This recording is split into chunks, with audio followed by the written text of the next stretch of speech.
As I mentioned at the start of the program, I am a foster mom. I'd like to tell you a little bit about what it was like to become a single foster parent in middle age. I will hold for laughter on that one. You know those people who swan dive into big opportunities with perceived risk very easily? I was not one of those people. I always knew I wanted to be a mom. In the last 10 years or so, I knew I wanted to be a foster mom. But as I got closer to being licensed, I grew more and more afraid. Afraid I would fail these amazing and important kids. Afraid as a single parent, I would be overwhelmed.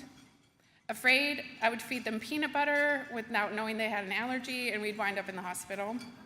And yes, the first week was hard for all of us. I had to get over my lifelong habit of not asking for help and get a relationship with self-care very quickly. But after saying yes, I was astounded at the number of miracles that showed up unexpectedly. So many people showed up, stuff showed up, my schedule opened up, and my whole life changed and became infinitely more wonderful. I am the foster mom of two of the loveliest girls, ages 5 and 7. They came to me, like most kids in foster care, traumatized and neglected, and even after 2 years together, my girls still ask me every day if they get to stay with me.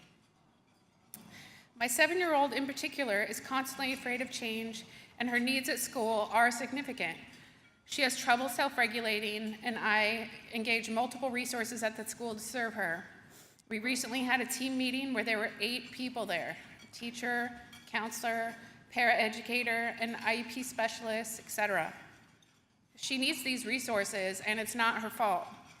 But we are making progress. If I can brag about her for just a minute, she is in the 1st grade, but she reads at a 5th grade level.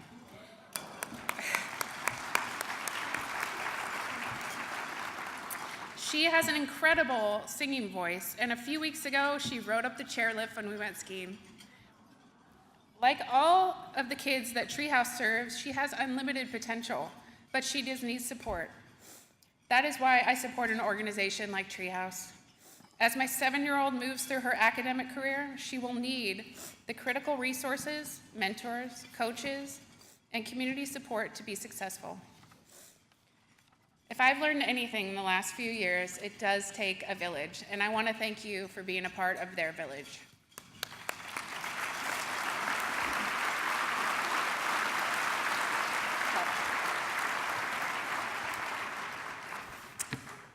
Megan, thank you for sharing. I'm proud to call you a fellow foster parent.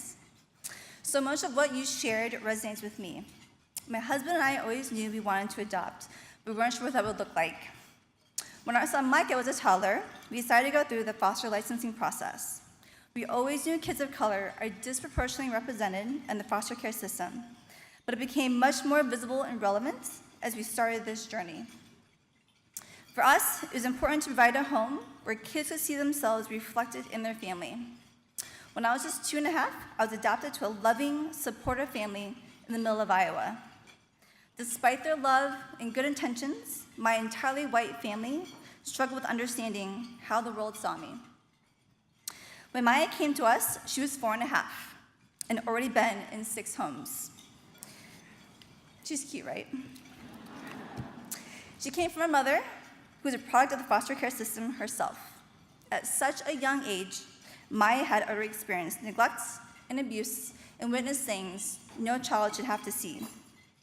Like Megan's girl, she struggles with emotional regulation and requires multiple resources at school.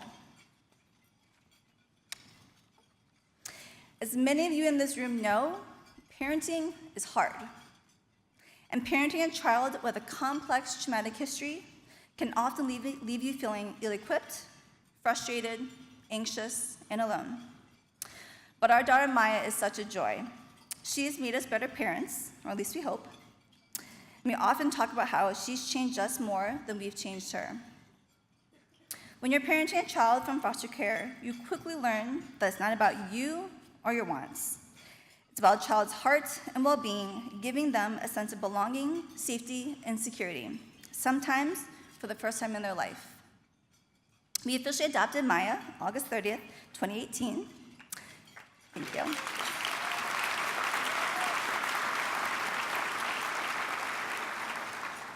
And we now have a very busy, and might I add, loud household with 2 active kindergartners who simply see each other as brother and sister. As Megan said, it takes a village. We want to thank you again for being here today and being part of our village.